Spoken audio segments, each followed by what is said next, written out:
Mari kita berdoa, mohon bimbingan daripada kuasa Roh Kudus.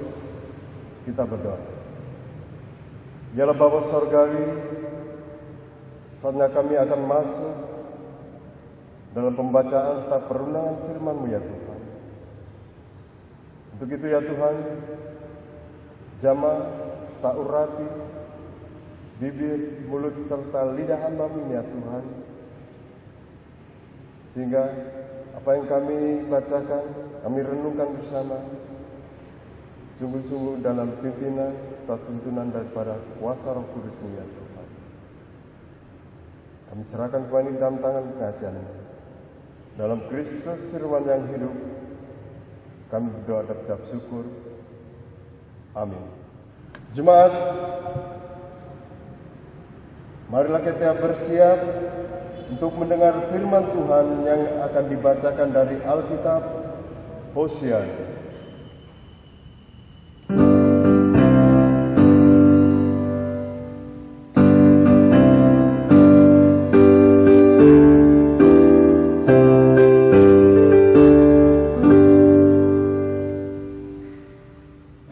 Bacaan Alkitab dalam ibadah ini terambil dari Injil Matius pasal 20 ayat 1 sampai dengan 16 yang menyatakan demikian.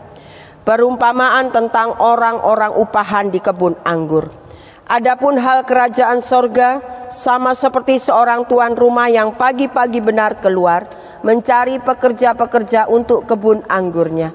Setelah ia sepakat dengan pekerja-pekerja itu mengenai upah sedinar sehari, ia menyuruh mereka ke kebun anggurnya. Kira-kira pukul 9 pagi ia keluar pula dan dilihatnya ada lagi orang-orang lain menganggur di pasar. Katanya kepada mereka, "Pergi jugalah kamu ke kebun anggurku dan apa yang pantas akan kuberikan kepadamu." Dan mereka pun pergi. Kira-kira pukul 12 dan pukul 3 petang ia keluar pula dan melakukan sama seperti tadi. Kira-kira pukul 5 petang ia keluar lagi dan mendapati orang-orang lain pula. Lalu katanya kepada mereka, "Mengapa kamu menganggur saja di sini sepanjang hari?" Kata mereka kepadanya, "Karena tidak ada orang mengupah kami." Katanya kepada mereka, "Pergi jugalah kamu ke kebun anggurku." Ketika hari malam, tuan itu berkata kepada mandornya, "Panggillah pekerja-pekerja itu dan bayarkan upah mereka, mulai dengan mereka yang masuk terakhir hingga mereka yang masuk terdahulu." Maka datanglah mereka yang mulai bekerja kira-kira pukul 5 dan mereka menerima masing-masing 1 dinar. Kemudian datanglah mereka yang masuk terdahulu, sangkanya akan mendapat lebih banyak, tetapi mereka pun menerima masing-masing 1 dinar juga. Ketika mereka menerimanya, mereka bersungut-sungut kepada tuan itu. Katanya, "Mereka yang masuk terakhir ini hanya bekerja 1 jam, dan engkau menyamakan mereka dengan kami yang sehari suntuk bekerja berat dan menanggung panas terik matahari." Tetapi tuan itu menjawab seorang dari mereka, "Saudara, aku tidak berlaku tidak adil terhadap engkau. Bukankah kita telah sepakat sedinar sehari? Ambillah bagianmu dan pergilah. Aku mau memberikan kepada orang yang masuk terakhir ini sama seperti kepadamu. Tidakkah aku bebas mempergunakan milikku menurut kehendak hatiku? Atau iri hatikah engkau karena aku murah hati?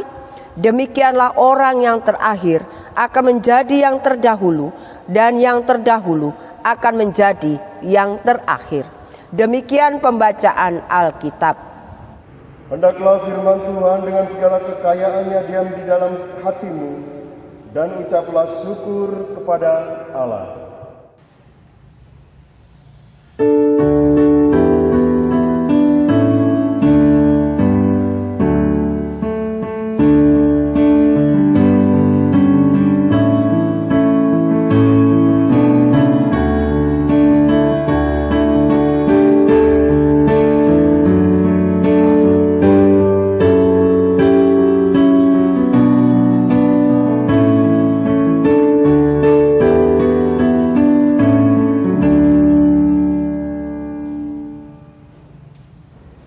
Shalom. Ibu bapak saudara yang dikasihi Tuhan Yesus Kristus, Saya awali dengan ilustrasi di mana ada sebuah kisah tentang seorang miliuner yang menghadiri sebuah pesta dan duduk bersama beberapa orang yang sedang berdiskusi tentang doa. Ia atau seorang miliuner ini menyatakan, mungkin doa berguna bagi Anda, tetapi saya tidak membutuhkannya. Karena saya bekerja keras untuk mendapatkan segala sesuatu yang sekarang saya miliki. Jadi saya tak meminta apa-apa dari Allah.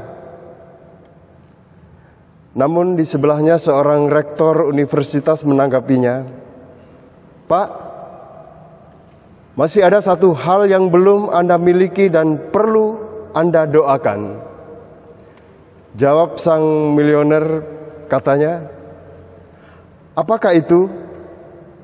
Jawab sang rektor, "Anda dapat berdoa, memohon kerendahan hati." Nah, ibu, bapak, saudara yang dikasihi dan diberkati Tuhan, sadar maupun tidak sadar, kita semua cenderung menyombongkan diri atas apa yang sudah kita lakukan. Jika segala sesuatu berjalan lancar, kita merasa sanggup mencukupi kebutuhan dengan usaha kita sendiri. Tatkala diberkati, kita mungkin menganggap bahwa kita mendapatkannya karena memang layak untuk menerimanya.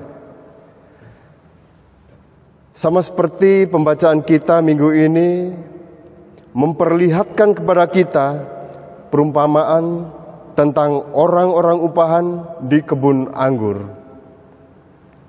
Para pekerja dalam kelompok pertama yang dipekerjakan oleh tuan pemilik kebun anggur tersebut merasa diri mereka lebih baik daripada para pekerja dalam kelompok terakhir. Mereka merasa pantas mendapatkan upah yang lebih besar karena mereka adalah kelompok pertama yang lebih banyak berperan dalam pekerjaan dan kebun anggur tersebut.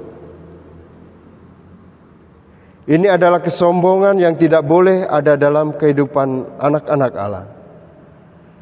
Perasaan angkuh dan menganggap diri lebih unggul atau lebih baik dari yang lainnya justru merupakan perbuatan yang tidak berkenan kepadanya. Nah, ibu, bapak, saudara yang dikasihi Tuhan, konteks perumpamaan ini berbicara tentang iri hati atau kecemburuan,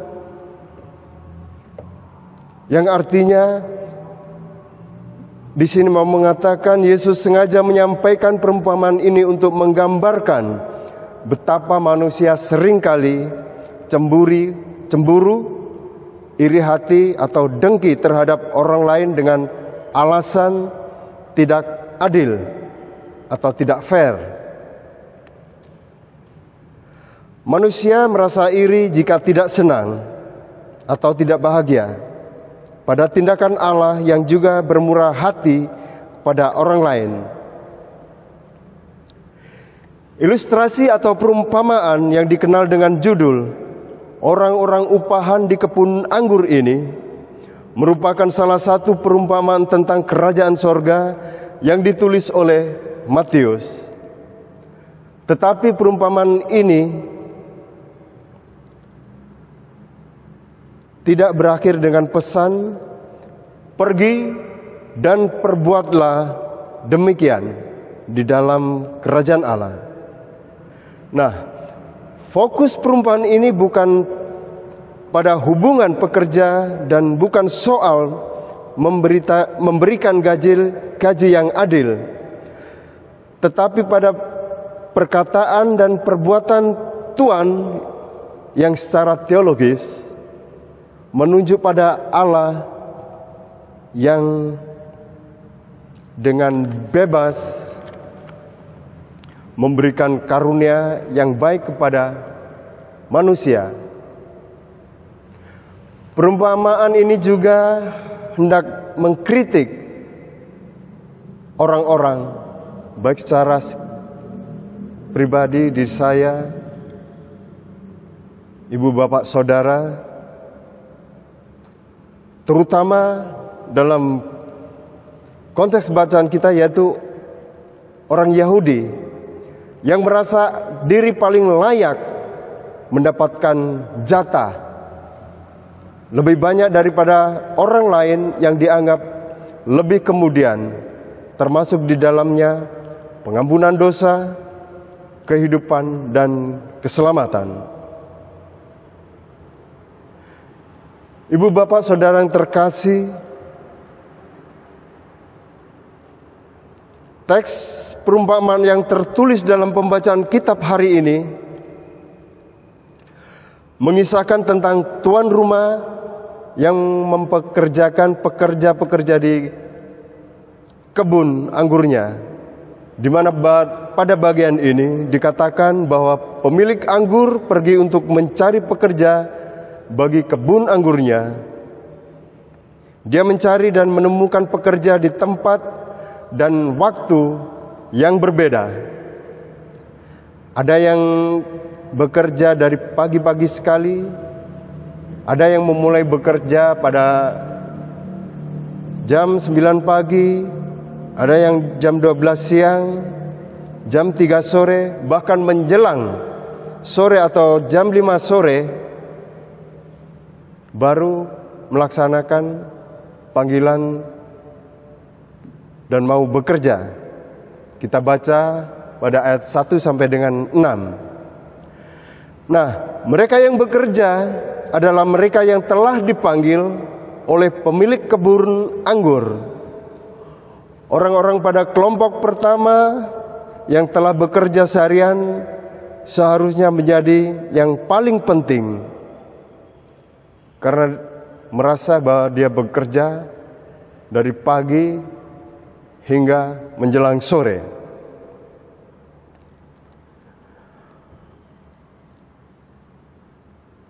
Orang-orang pada kelompok yang kedua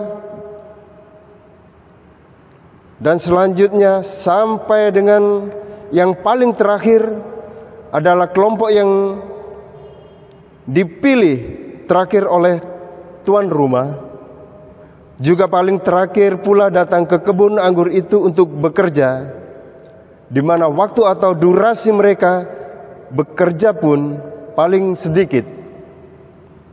Mereka termasuk ke dalam orang-orang yang minim pendapatan karena tidak seorang pun yang mau menyewa mereka. Kita bisa baca pada ayat yang ke-7. Nah, ketika hari malam, hari pada waktu pembagian upah, tuan pemilik kebun anggur itu pun mulai membagikan upah kepada para pekerjanya. Hal yang mengherankan, pada saat pembagian upah, tuan pemilik anggur itu tidak mulai dari yang lebih dahulu masuk, tetapi dari yang masuk paling terakhir, yaitu jam 5 sore.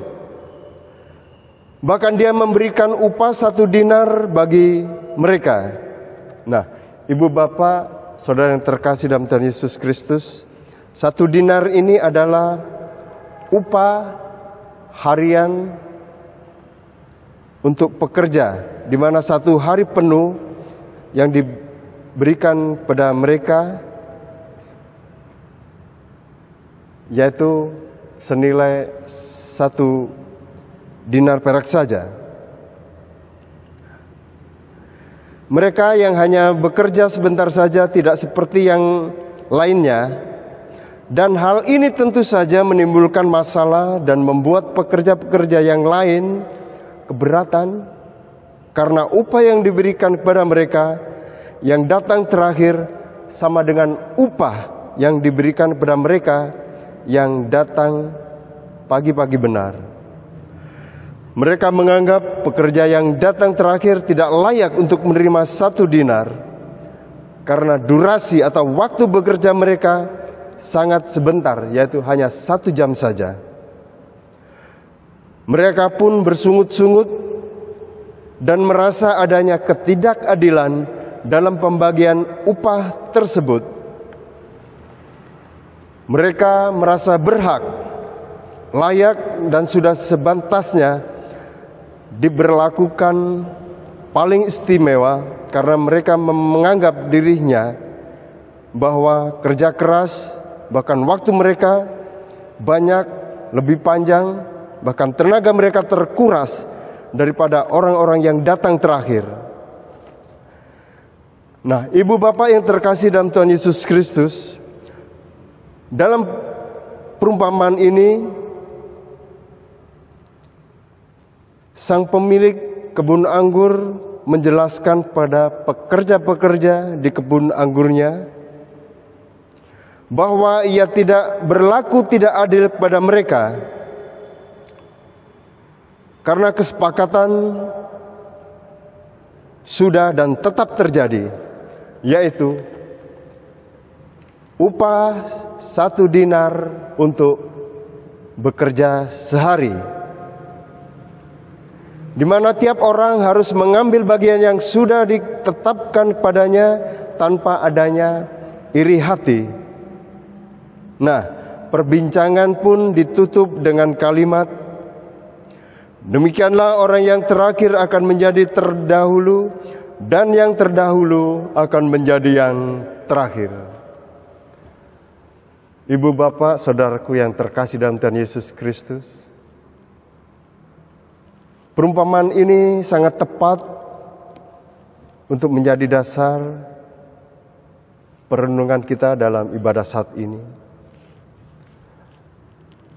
Bahwa terkadang kita merasa diri kita adalah orang yang paling hebat, berjasa, dan merasa lebih baik daripada yang lain. Seringkali kita berpikir bahwa kita sudah memberikan diri kita sepenuhnya untuk melayani Tuhan.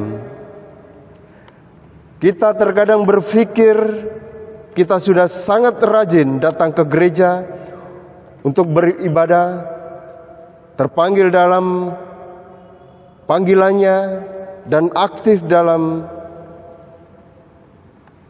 pelayanan. Namun tanpa sadar, kita sedang berada dalam kesombongan.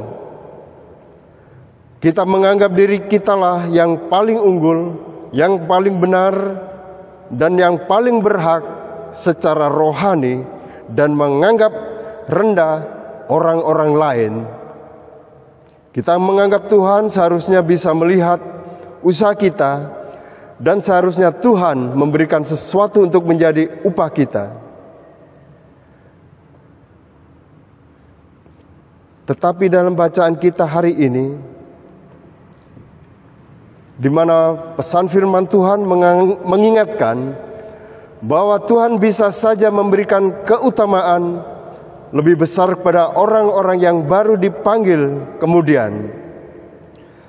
Tuhan bisa saja memberikan keutamaan kepada orang-orang lain yang baru melayani. Mungkin Tuhan akan bangkitkan orang lain yang saat ini masih hidup dalam dosa, atau memberikan posisi yang lebih kepada mereka yang baru menjadi seorang Kristen. Nah, tindakan memberi lebih pada pekerja yang datang belakangan tentu bukan tindakan yang bijak dalam bidang ekonomi. Tetapi tindakan ini bukan tidak adil secara moral. Pemilik kebun anggur tersebut tidak mengurangi hak pekerja yang datang sejak pagi, tetapi ia memberi lebih kepada yang datang kemudian. Kemurahan hatinya melampaui keadilan, tetapi tidak melanggarnya. Nah, tindakan ini pun menimbulkan iri hati mereka yang bekerja lebih awal. Mereka merasa bahwa mereka seharusnya mendapat lebih karena sudah bekerja keras. Namun mereka lupa bahwa mereka seharusnya bersyukur karena mendapatkan kepastian rezeki atau upah sejak pagi. Dibandingkan mereka yang datang terakhir, mereka merasa cemas sampai saat sebelum menerima upah. Mereka tidak tahu apakah mereka dapat cukup uang untuk makan bagi keluarganya hari ini, karena dia hanya bekerja 1 jam saja. Nah, ibu bapak saudara yang dikasihi Tuhan Yesus Kristus, sebagai orang Kristen yang telah menerima ajarannya, tidak seharusnya kita protes akan apa yang Tuhan sudah berikan. Semua orang sudah dalam porsi atau ukuran masing-masing orang. Dan jangan sampai kita seperti pekerja-pekerja kebun anggur yang bersungut-sungut. Dan jangan sampai dosa menggerogoti kita, karena kita tidak diukur melalui seberapa seringnya kita ke gereja dan seberapa seringnya kita tampil di hadapan jemaat untuk melayani. Tetapi terutama Tuhan melihat hati dan perbuatan kita, bukan melihat seberapa banyak usaha kita untuk gereja. Karena akan sangat percuma jika kita sudah memberi diri untuk melayani, tetapi hati kita kosong, tidak tulus di dalam melayani, bahkan melayani hanya untuk ketenaran, pencitraan, bahkan mencari kehormatan. Bahkan perkataan yang keluar dari mulut kita tidak selaras dengan perlakuan dan hati kita. Kita mengajarkan orang untuk mengasihi, padahal kita belum bisa atau jauh kita melakukan kasih, mengasihi terhadap sesama. Sering kita mengajarkan orang untuk mengampuni, padahal kita sendiri belum bisa untuk mengampuni orang yang bersalah atau yang menyakiti hati kita. Dan jangan sampai usaha yang kita lakukan buat Tuhan malah kita salah artikan sebagai ajang untuk berlomba-lomba menjadi yang terbaik. Tetapi jadikanlah pelayanan kita untuk memberitakan firman Tuhan. Karena kita adalah orang yang sudah terpanggil untuk bekerja dan melayani di ladangnya, dan panggilannya adalah anugerah yang harus kita syukuri. Ibu, bapak, saudara yang dikasihi Tuhan, melalui pesan perenungan firman Tuhan pada minggu ini, saya mencatat ada beberapa poin penting yang bisa kita renungkan bersama, di mana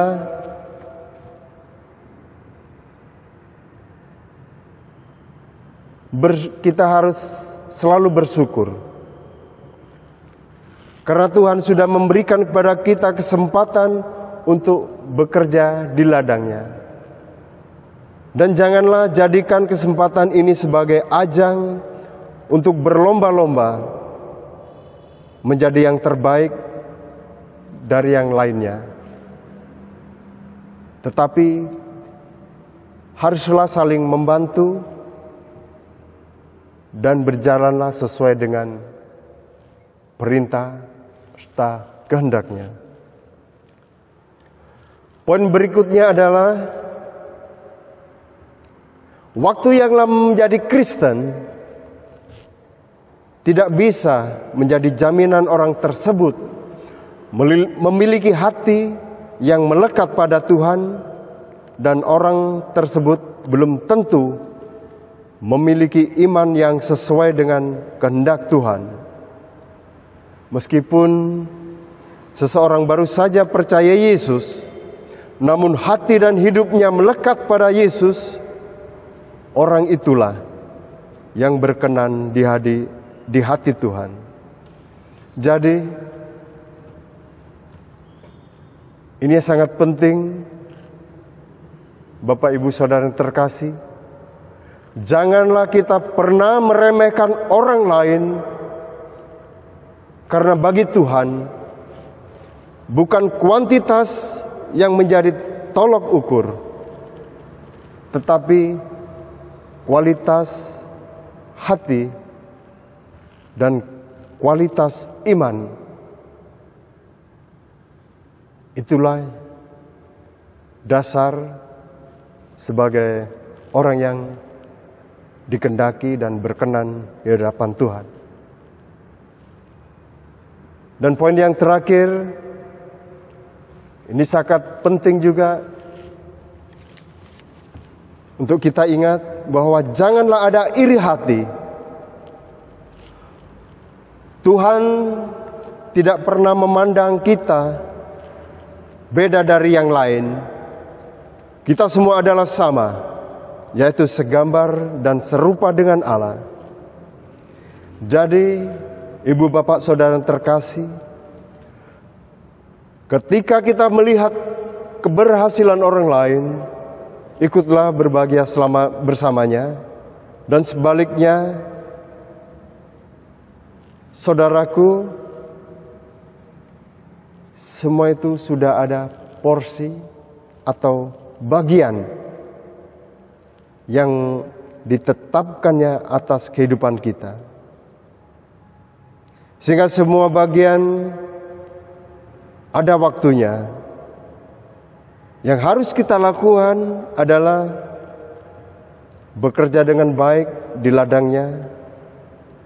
Maka berkat anugerah Tuhan akan turun atas kita masing-masing sebagai umat yang percaya dan senantiasa dalam pemeliharaan serta berkat Tuhan. Ibu Bapak Saudara yang terkasih, melalui sapaan serta pesan firman Tuhan pada saat ini, marilah kita semua mencoba introspeksi diri, merenungkan firman Tuhan, dan memperlakukannya dalam kehidupan beriman kita pada Kristus. Hari pas hari, terpujilah Kristus. Diberkatilah Bapak Ibu Saudara. Tuhan Yesus memberkati. Amin.